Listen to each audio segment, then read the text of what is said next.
que era algo importante en esos tiempos, ¿no?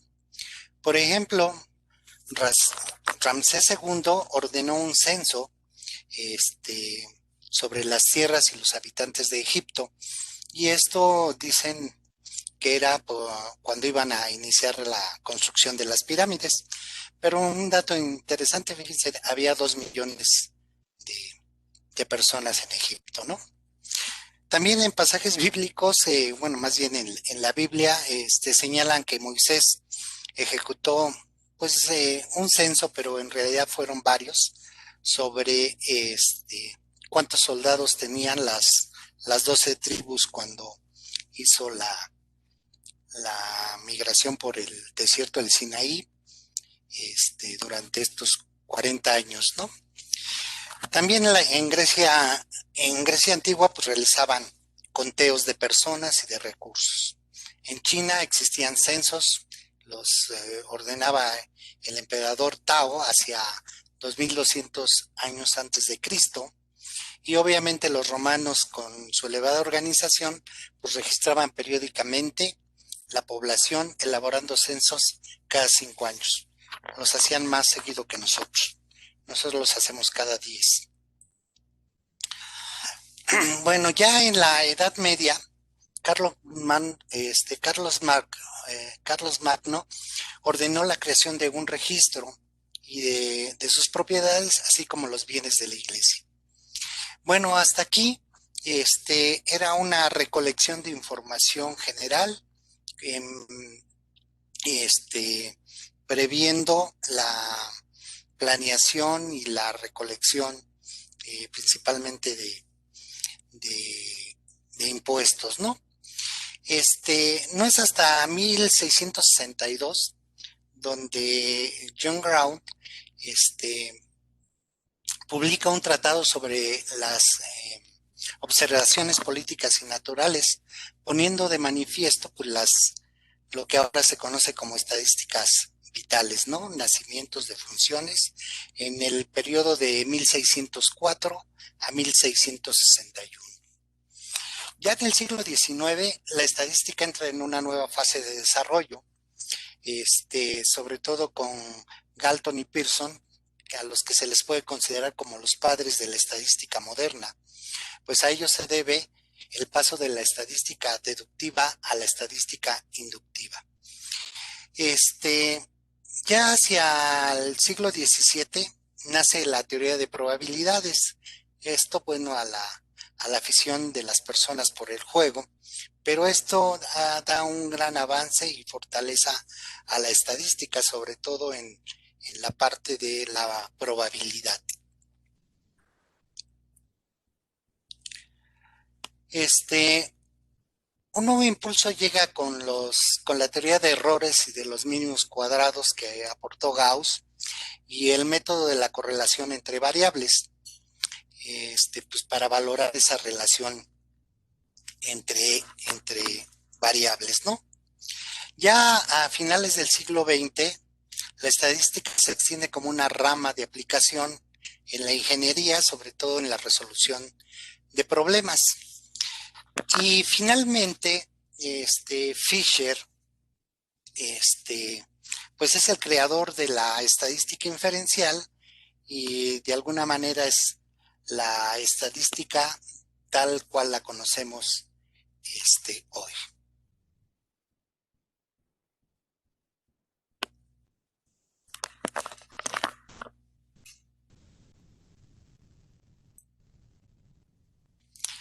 Bueno, vamos a hablar algo sobre los mitos y las barreras que hay en la enseñanza de la estadística, ¿no? Bueno, entonces la Real Academia define como mito a una persona o cosa a la que se le atribuyen cualidades o excelencias, o digo, o excelencias que no tiene, ¿no? Y barrera, pues como un obstáculo, un embarazo entre una cosa y otra. Otros diccionarios de la misma manera eh, definen a un mito como cosa que no tiene una realidad concreta, ¿no? Y barrera como algo que separa, el impedimento, el obstáculo. Y creo que esa parte con la estadística la han mitificado un poco. Bueno, algunos autores señalan que el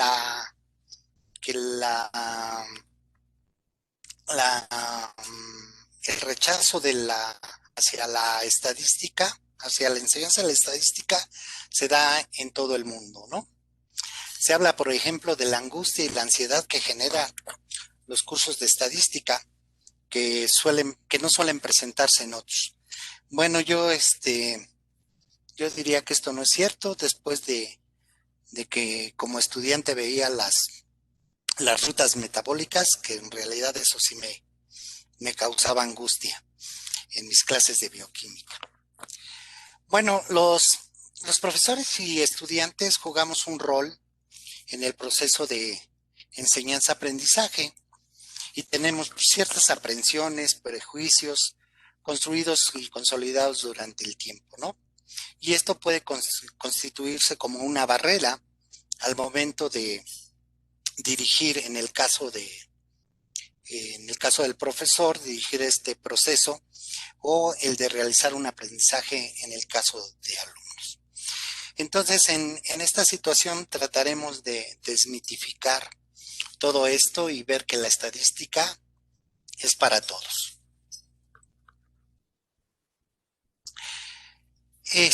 Algo muy recurrente en la educación superior, es que se piensa que los profesores más experimentados deben dar cursos más avanzados, mientras que para los cursos básicos, pues ir con profesores más novatos, ¿no? El mito supone que el conocimiento de la materia es condición necesaria y suficiente para una buena enseñanza. Yo aquí en mi experiencia comentaría que son igual de complicados o igual de fáciles, como se quiera ver, tanto en la licenciatura como en el posgrado. Y a veces en la licenciatura ese ímpetu de los jóvenes pues se entra en un toma y daca muy, muy enriquecedor en tanto a la concepción que tienen ellos de la estadística. Bueno, otro mito muy común, sobre todo en estadística, es que el estudiante no sabe nada, viene vacío y que el profesor lo va a ir llenando poco a poco.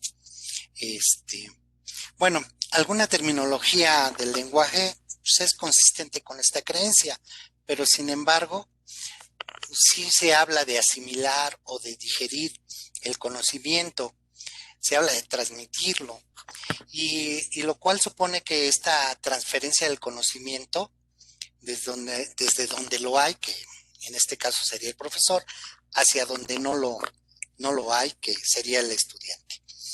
Entonces, esto pues también es un mito. Aquí se concibe el conocimiento como una dosis, ¿no? Como si fuera una enfermedad y hay que dosificarlo poco a poco, ¿no? Y de manera lineal y a veces descontextualizado, ¿no? Y entonces esto se piensa que el estudiante la digiera, lo que probablemente signifique que es una responsabilidad del estudiante, siendo que no es así. Y sobre todo en la actualidad que estamos usando la tecnología para llevar cursos a distancia, tiene que ser una responsabilidad de ambos. Un mito más consiste en creer que existe una buena enseñanza independientemente de los logros en términos de aprendizaje.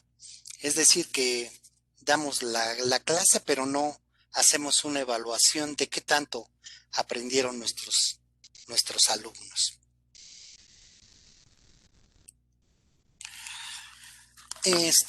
Algo extendido sobre todo con los profesores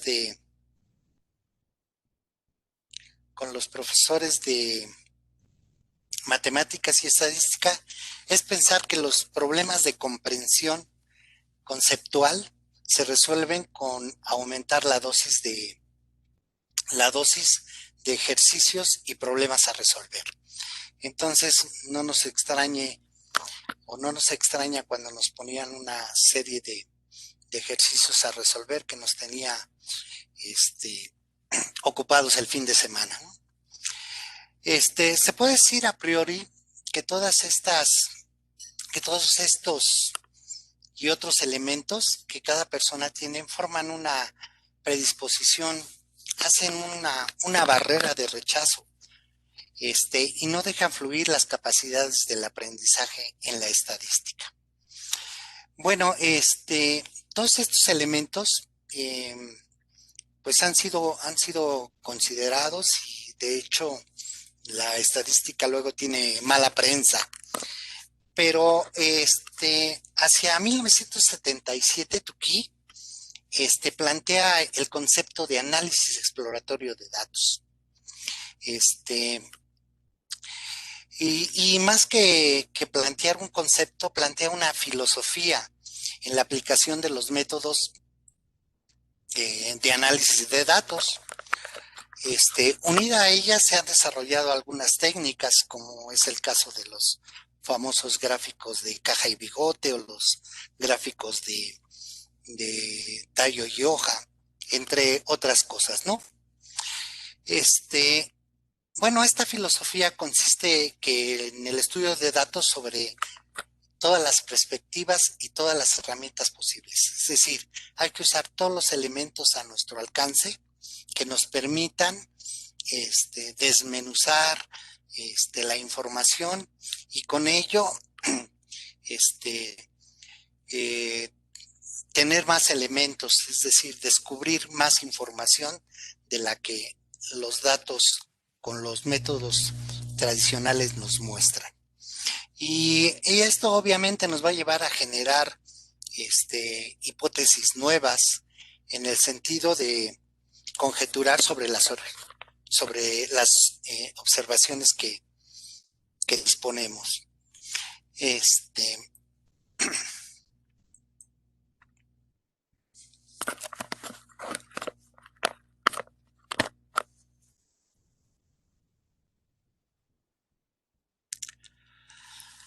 Bueno, como dicen los jóvenes, ¿por qué no cambiamos el chip?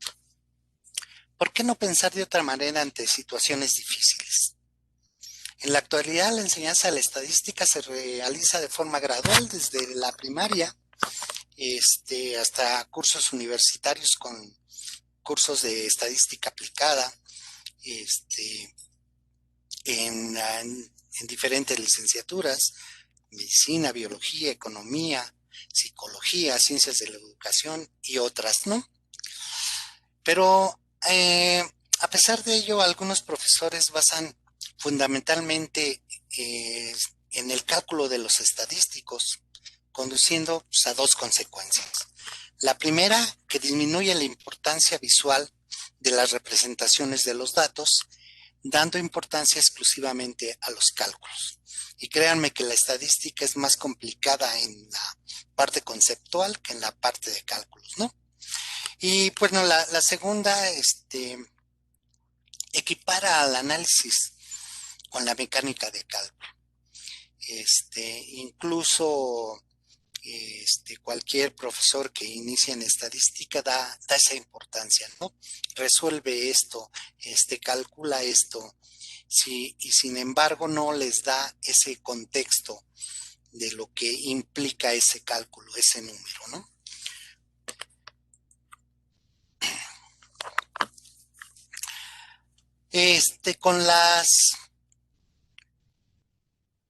Con las herramientas tecnológicas que ahora tenemos, pues esto nos permite la obtención de gráficos, tablas, cálculos de una manera muy, muy sencilla, ¿no? Y la verdad, esto da la oportunidad de hacer el análisis exploratorio de datos. Bueno, para entender los principios por los que seguía el análisis exploratorio de datos, se ha de tener en cuenta que los datos están constituidos de dos partes, lo que es la regularidad y la variación, algo así como el promedio y la desviación estándar. La regularidad indica la estructura simplificada de un conjunto de observaciones. Por ejemplo, imaginemos un gráfico de dispersión y trazamos una recta ajustada. Y entonces esto nos da, esa recta representa la regularidad y las diferencias de los datos con respecto a esta estructura representan esas desviaciones o residuos de los datos que usualmente no tienen por qué presentar una estructura determinada.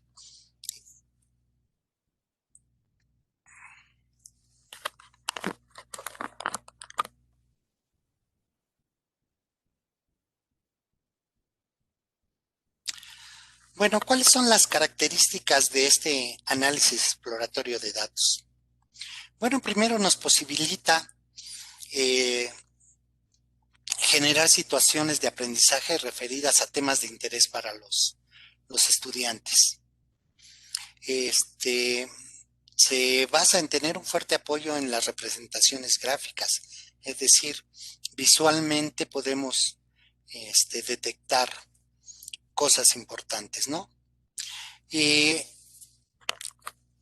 el usar representaciones múltiples de los datos, es decir, cuando nos enseñaban estadística, bueno, en mi caso, pues nos decían, pues estas sirven para una variable, estas para otra, pero nunca nos ponían en ese rol de investigar por qué se tienen que asociar dos variables, por qué tenemos que graficar de una u otra forma, si es la misma información, por qué se ve diferente, etcétera, ¿no? Entonces, el, esta representación pues nos permite nuevos conocimientos y perspectivas de la información, ¿no? Empleo preferente de los estadísticos de orden, es decir, aquellos que tienen este, eh, una, una agrupación de un conjunto de datos y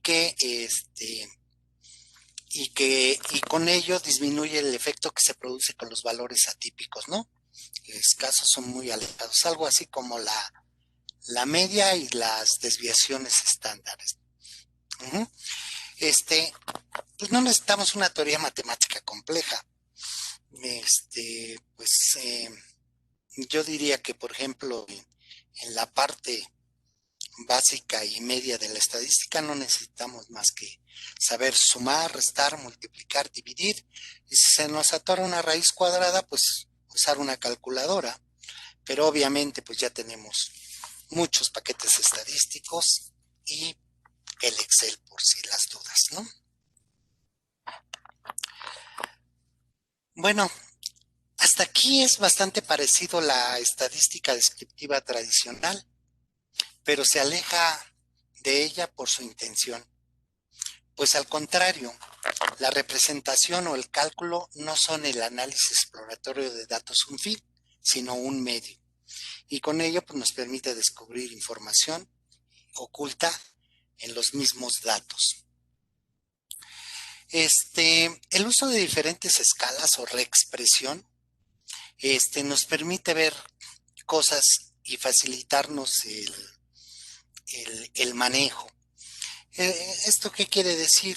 Si nosotros clasificamos una variable con sus escalas de medición de una forma, porque alguien lo ha trabajado así, porque así lo han publicado, etcétera, pues perderíamos la oportunidad de indagar con una nueva reclasificación de estas escalas de medición o la clasificación de estas variables, la oportunidad de descubrir quizá nuevos comportamientos no antes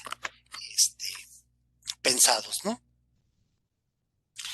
Bueno, Bialer eh, indica ya en el 98 que la estadística descriptiva debiera transformarse en dirección al análisis exploratorio de datos. Este, y bueno, yo concuerdo en que sí debería de, de tener esa dirección.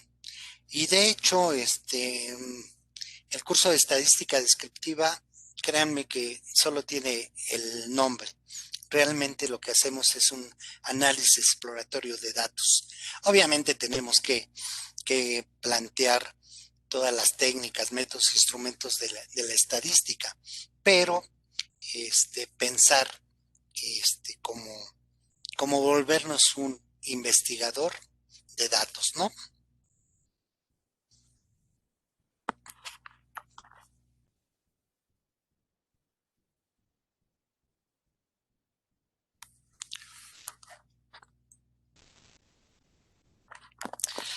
Bueno, ahora corresponde hablar de las aplicaciones de la estadística. Bueno, lo he dividido como en dos partes. Uno en lo cotidiano, en la vida diaria, que pareciera ser intuitivo, pero tiene mucha información detrás, ¿no? ¿Cuántas veces no decimos, ya me voy porque si no, no pasa lleno el transporte público? O ya me voy a esta hora porque si no llego media hora después. O cuando la pareja de uno, matemáticamente o estadísticamente dice de a cuánto en promedio nos va a tocar de bistec o de algo, algo parecido, ¿no? Bueno, en los deportes ni se diga, hay toda una, una serie de estadísticas que permiten ver los deportes, ¿no? Obviamente que aquí entra el sentimiento, cuando juegan mis Pumas, pues no voy a decir que voy en contra, ¿verdad? Este, y obviamente esto conlleva mucho y sobre todo profesionalmente, las estadísticas deportivas es un verdadero, verdadero negocio, ¿no? Tanto para los que patrocinan como para los jugadores, hablando desde el punto profesional. Y obviamente, bueno, los juegos de azar, ¿quién no nos ha dicho ahora sí me saco la lotería? Pero si hiciéramos el cálculo, pues faltaría comprar muchos billetes para llegar a obtener el premio mayor, ¿no? Bueno, pero obviamente eso lo podemos dejar en lo empírico. Pero ¿qué pasa en nuestra vida profesional? Bueno, de entrada, cualquier persona, cualquier profesional que labore en algún lado va a tener que realizar informes, reportes laborales, estadísticas de algún tipo relacionadas con esto. Y en la investigación, pues ni se diga, ¿no? Ahí hay mucha más responsabilidad que en las áreas que menciono. ¿Por qué? Porque en la investigación vamos a tomar decisiones y estas decisiones tienen que ser lo más acertadas posibles. Y entonces la estadística ahí nos permite con estos métodos llegar a un resultado, aunque no es determinístico, sí con una baja probabilidad o con un grado de acierto, ¿no? Entonces pondré algunos ejemplos y empiezo con la epidemiología porque está de moda ante esta lamentable situación que vivimos, ¿no? Bueno, para el estudio del proceso salud-enfermedad se requiere de la estadística. Esto ayuda a identificar los factores y determinar factores determinantes de la generación y desarrollo de la enfermedad o de la conservación del estado de salud. La epidemiología puede evaluar las necesidades de atención y recursos, medir la eficiencia de las medidas implementadas. Entonces, imagínense ahorita en esta situación realmente grave, pues estarán usando mucho la estadística, ¿no? Este, bueno, con toda esta información, se pueden generar modelos de predicción, comportamiento, afectación a la población, planificación, soluciones y situaciones que señalan la información, entre otras, ¿no? Por ejemplo, en medicina nos permite obtener indicadores de mortalidad, morbilidad, incidencia, prevalencia. Permite determinar si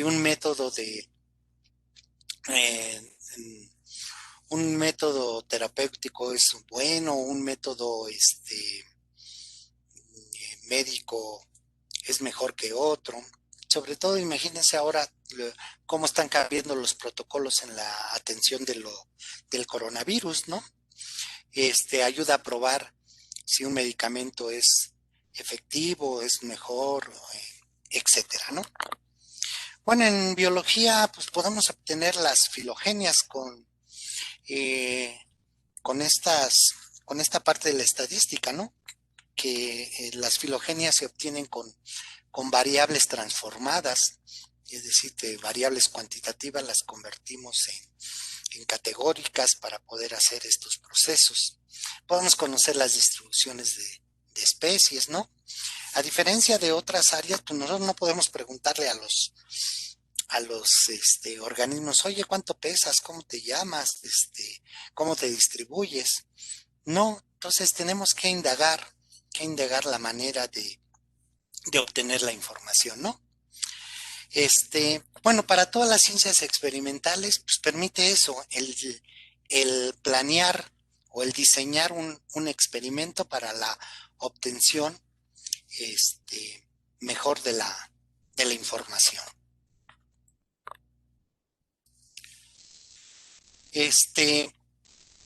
Bueno, aquí hay algo interesante y que a veces desde la academia pues no lo vemos, pero ahora que estuve revisando otras aplicaciones de la estadística, bueno, pues es sorprendente cómo tienen más trabajo los analistas en estadística de negocios que que los investigadores, ¿no? Y bueno, el objetivo de estos analistas es no solo el analizar los datos, sino buscar ese dato útil y ese dato que no lo es, y generar cada vez más valor a partir de los datos producidos en las empresas, ¿no? La inteligencia de negocios, por lo tanto, presenta dos propósitos generales: crear conocimiento a partir de los datos y obtener ventajas competitivas a partir de dicho conocimiento. Y obviamente, pues el margen, el, el margen, perdón, el marketing es la contraparte, ¿no? Aquí piensan cómo hacer negocios y aquí cómo aplicarlos, ¿no? Entonces, en las técnicas de marketing, pues están las pruebas A entre B, ¿no? Que consiste en la elaboración de dos contenidos que solo varían un determinado elemento y y esto lo distribuyen en vía email o las páginas destino, y se analiza cuál funcionó mejor en función a la finalidad del contenido: atraer seguidores y compradores. Bueno, basta con abrir nuestra aplicación si queremos ver un video en YouTube, pues ya nos están recomendando. Si compramos en Amazon, pues dicen, estos son los más vendidos. Quien compró también compró aquello, etcétera, ¿no? Entonces realmente hay todo un bombardeo en la actualidad sobre esto. Y bueno, a final de cuentas la estadística está atrás de esto, ¿no? Algo que también está tomando fuerza y sobre todo en cuando hay campañas electorales, pues es el periodismo, la estadística en el periodismo, ¿no? Y bueno, antes pues ya nada más nos daban el tiempo, ¿no? Y la probabilidad de lluvia y ese tipo de cosas. Pero ahora, pues nos bombardean por ejemplo, en los espacios deportivos, en los financieros y sobre todo, pues más, para informar y monitorar las políticas públicas y con ello lleva pues a esa parte política, ¿no? Del manejo de estas estadísticas.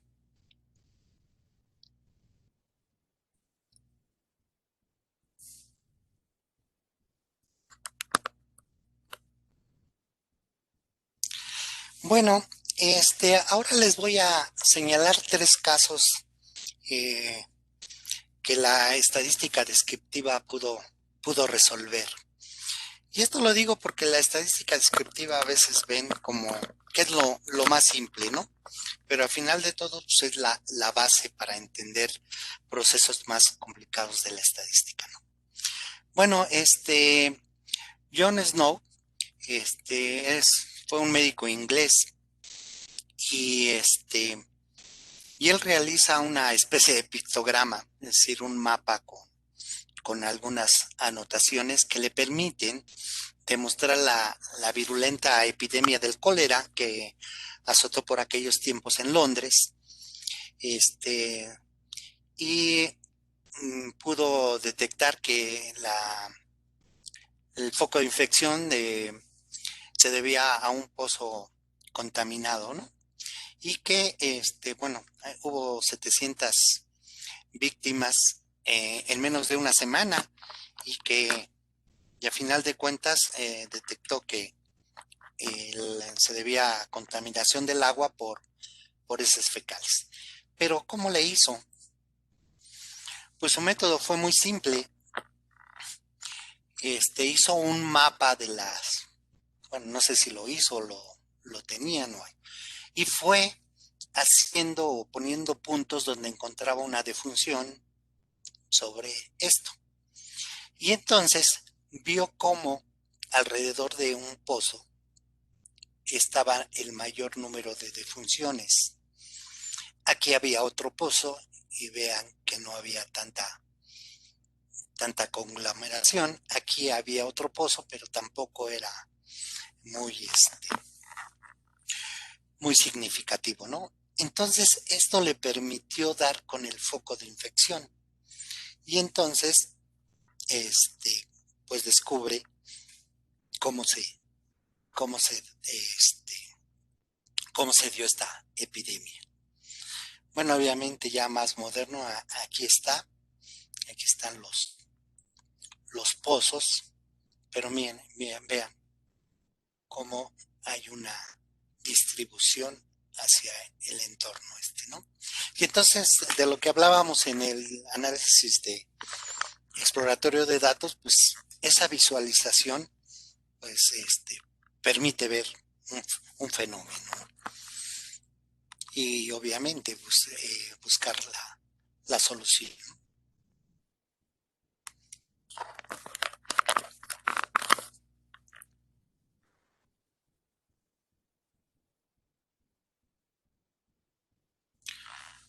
Una encuesta lo hizo presidente. Fíjense que en John F. Kennedy fue uno de los candidatos que usó las encuestas como estrategia para su campaña. Él, él fue pues, el primer candidato en el uso de ellas, ¿no? Este, Primero, él tenía que comprender que no todos los electores estaban a su favor por su creencia, por su creencia este, cristiano, por su creencia, ¿no? Había más protestantes. Y entonces él comprendió esta necesidad de estudiar opiniones, actitudes que tenía pues, el electorado. Y entonces realiza unas encuestas y define los puntos fuertes y débiles, y con ello, pues, una planeación de su campaña, ¿no? Entonces, utiliza algunos sondeos, para la trayectoria de su campaña. En función de los resultados, por ejemplo, él decide eliminar la visita a 30 estados,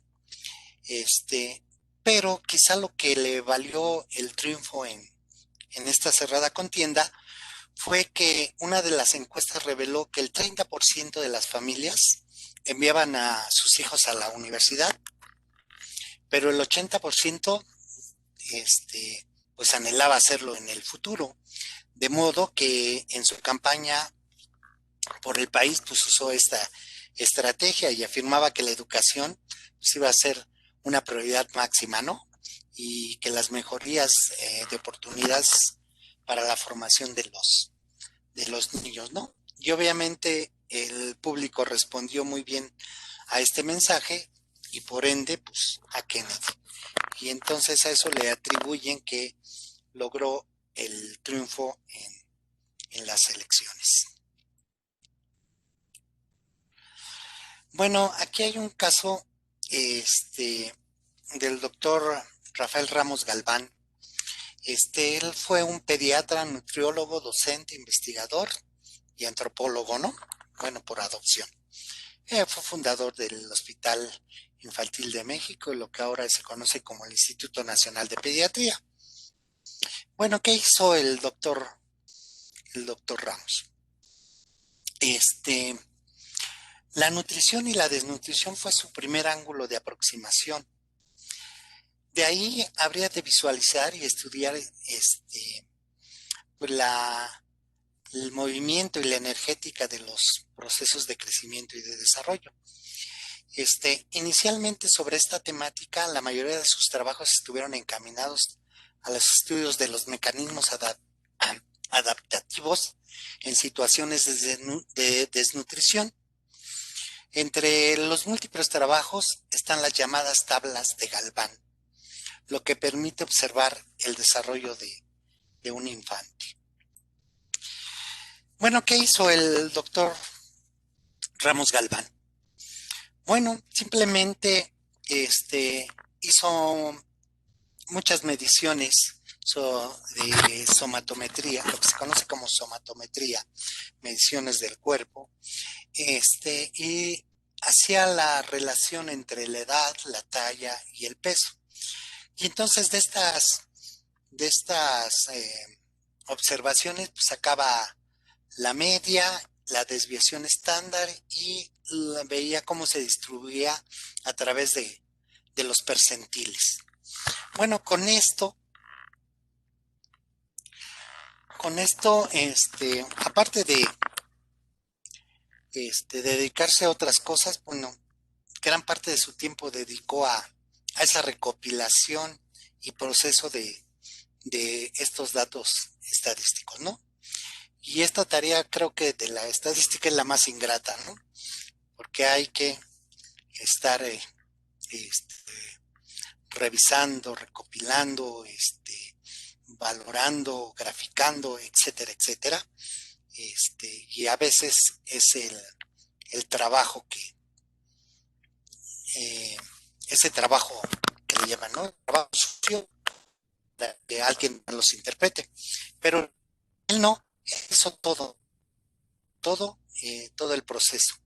Bueno, y algo que me agrada que él expresa, que es cómo convierte un dato en información, y esta información posteriormente lo hace un conocimiento, ¿no?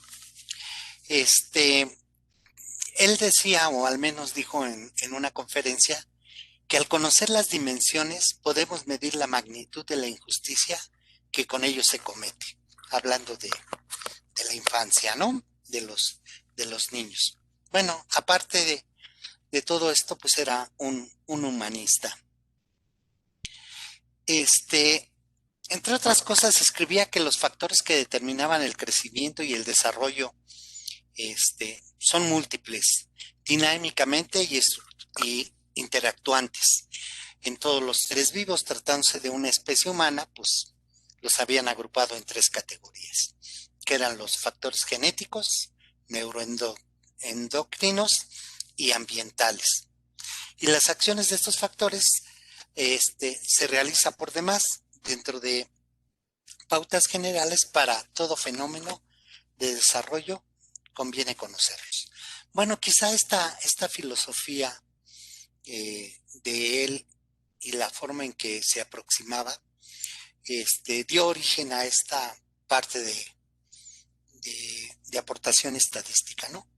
Y bueno, con lo que les decía de cómo hacer una recopilación de esta información, calcular la media y la desviación estándar y cómo se distribuían sus percentiles, pues con un simple puntuación de Z podía encontrar el, el valor el valor por un lado y por otro el dónde ubicarlo en su desarrollo desde el punto de vista nutricional. Y bueno, estas tablas de Galván quizá a algunos les tocó todavía al llevar a sus hijos al pediatra, que decía, pues cuánto mide, cuánto pesa, sacaban la tablita y decían, su hijo es normal, o su hijo está pasadito de peso, ¿no? O le falta peso. Todos estos, al parecer creo que ya no se emplean estas, ya encontraron otras medidas, pero en su momento fue un aporte muy, muy, muy importante para la pediatría y la nutrición. Bueno, por último,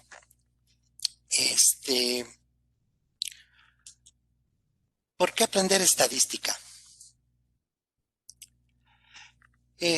Yo leía en alguna revista de difusión que decía, ¿qué haces cuando un montón de cifras, gráficas y la palabra estadística? Pues dice, por lo general pensamos que solo hay que ignorarlas, ¿no? Pero yo creo que debemos aprender estadística por varias razones. Los datos estadísticos pueden ser sumamente interesantes. Nos contarán un poco más sobre el mundo que nos rodea. Nos va a permitir planear, administrar y hasta hacer predicciones con cierto grado de certeza de fenómenos sociales, biológicos, médicos y de comportamiento, entre otros. Nos van a permitir constatar hipótesis y nos van a ayudar a tomar decisiones. Y esto ya sin contar que ya es un requisito cuando alguien quiere publicar en revistas científicas. Bueno, aquí les pongo unas citas bibliográficas de donde obtuve esta información y pues muchas gracias. Y en términos estadísticos diría muchas gracias en promedio, más menos tres desviaciones estándar. Muchas gracias, maestro Jorge. Abriremos la sesión de preguntas y respuestas. Les recuerdo que pueden mandar sus preguntas mandando un mensaje en el chat a staff preguntas al ponente y por el momento tenemos una pregunta, maestro Moreno. Hay Sí, visiones de enseñanza enfocadas al manejo del software como Excel, estadística, R, etcétera. ¿Qué sí. tanto se puede entretener un profesor en que los alumnos manejen un paquete o serie de paquetes en particular? Bueno, yo durante los últimos años que estuve dando la asignatura de bioestadística en la facultad, dejaba una semana, para que me resolvieran todo el curso en esa semana usando paquetes estadísticos. Y mi filosofía es que quien sabe estadística, usar un paquete estadístico es pan comido. ¿Por qué? Porque la estructura de los paquetes estadísticos nos van diciendo Entonces, si alguien sabe qué prueba utilizar, pues simplemente ir al menú y decir, pues yo necesito esta prueba. Y a final de cuentas, pues nos va a dar información y nos va a dar ese numerito. Pero el problema, que si no sabemos interpretar ese numerito, podemos tener el mejor paquete estadístico y no, y no aprovecharlo, ¿no? Entonces yo creo que en el uso de paquetes estadísticos, este, pues nos permiten facilitar ese cálculo de la estadística. Mm, no sé si contesté la pregunta. Yo creo que sí, maestro Moreno. Tenemos una pregunta en el chat que nos hace Claudia. ¿Podría otorgar algún ejemplo de periodismo de datos, por favor? Ok. Bueno, no es mi área, pero este, eh, imagínense, y esto lo estamos viviendo, ¿no? Mientras el gobierno dice una cosa con las estadísticas de salud en estos momentos, pues la, la prensa dice otro o trata de magnificar un dato u otro. Por ejemplo, yo estuve ayer, de hecho, eh, lo tuve que excluir de la ponencia, pero he estado observando el comportamiento de los datos en la pandemia. Y he de decirles que hacia el primer pico de la pandemia, yo veía que había, con los datos, yo veía que había un 10% de muertes en relación a los casos comprobados. Y resulta que ahora que tenemos más casos, ayer me di cuenta que estamos en el 8% de muertes con respecto a los casos confirmados. Y entonces, esta información, desde el punto de vista periodístico, bueno, le están dando más énfasis al número de muertes que al número de recuperados, por ejemplo. Y entonces, estos datos, pues, más bien el uso que se le da a estos datos, pues tiene que ver en los medios de difusión con lo que quieran hacer de la percepción de ellos, ¿no? Entonces, pues obviamente, este, eh, pues datos de deportes en el periodismo deportivo, los sondeos de las encuestas, de los políticos, de los partidos, pues forma parte de ese periodismo, ¿no?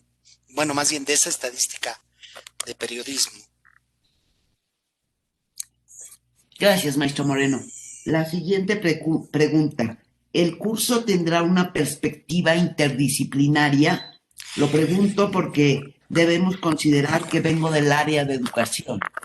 Bueno, bueno, primero déjenme contarles que aparte de divertido, cuando hay varios profesionales o varias áreas conviviendo, es maravilloso.